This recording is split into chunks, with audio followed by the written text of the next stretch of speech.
Donc, on continue sur le participe passé. Je vous rappelle cette petite chose. Quand est-ce qu'on met un T? Quand est-ce qu'on met un S à la fin? Donc, je vous ai donné la petite technique pour certains. Le verbe faire. Il a été fait. J'utilise a été. Je mets un T ici.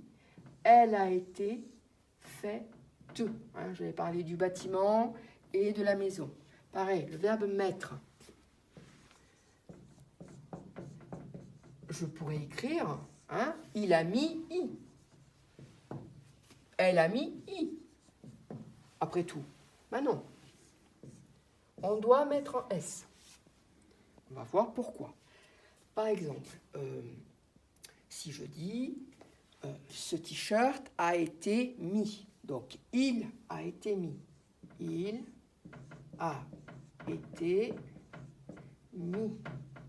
Bon, moi, je mets le S parce que je le sais.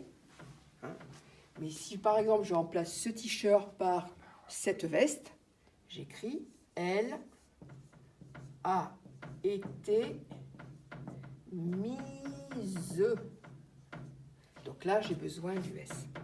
C'est la raison pour laquelle, le tableau fait du bruit, c'est la raison pour laquelle il faut mettre un S au participe passé à mis. Parce qu'ici, le S, je l'entends, mise, bon, j'entends, je suis obligée d'écrire le S ici. Voilà, donc petit rappel. Pour finir, je reprends tout.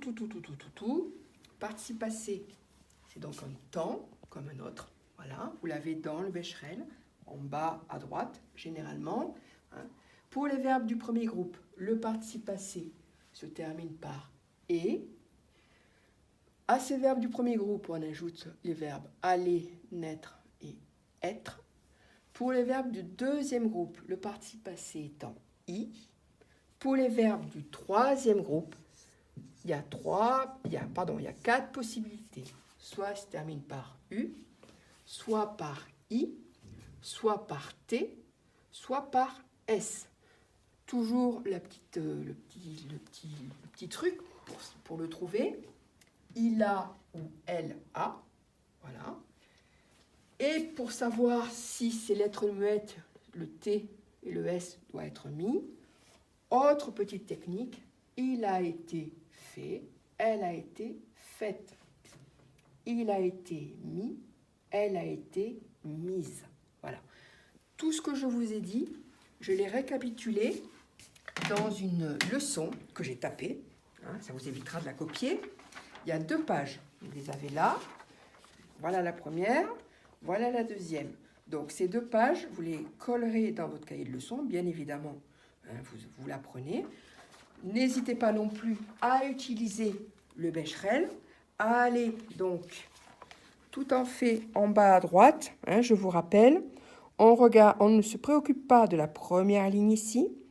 On ne regarde que le mot qui est écrit devant la parenthèse. Voilà. Alors, il y a certains verbes.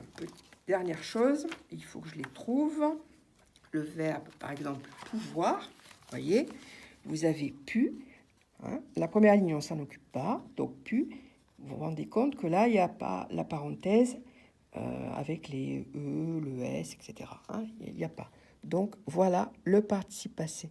Vous l'avez ici. Et vous l'avez aussi pour le verbe valoir. C'est valu. Voilà. Donc, si jamais vous avez un doute, n'hésitez pas à prendre le Becherel, c'est très important. Donc, je rappelle la leçon, voilà, qui est là, que vous collez dans votre cahier. Et puis, vous aurez, oh, elle est gentille la maîtresse, une petite photocopie. Voilà, là, il n'y a pas beaucoup d'exercices. Il faudra tous les faire, sauf le dernier. Le dernier, il est un peu complexe. On le fera ensemble quand vous reviendrez enfin à l'école. Il me tarde de vous voir, quand même. Donc, surtout, ne faites pas le 136. Vous faites ces 4-là, c'est rapide à faire. Vous vous aidez de la leçon, vous vous aidez du Becherel. Vous allez voir, vous allez très bien vous en sortir. Je sais.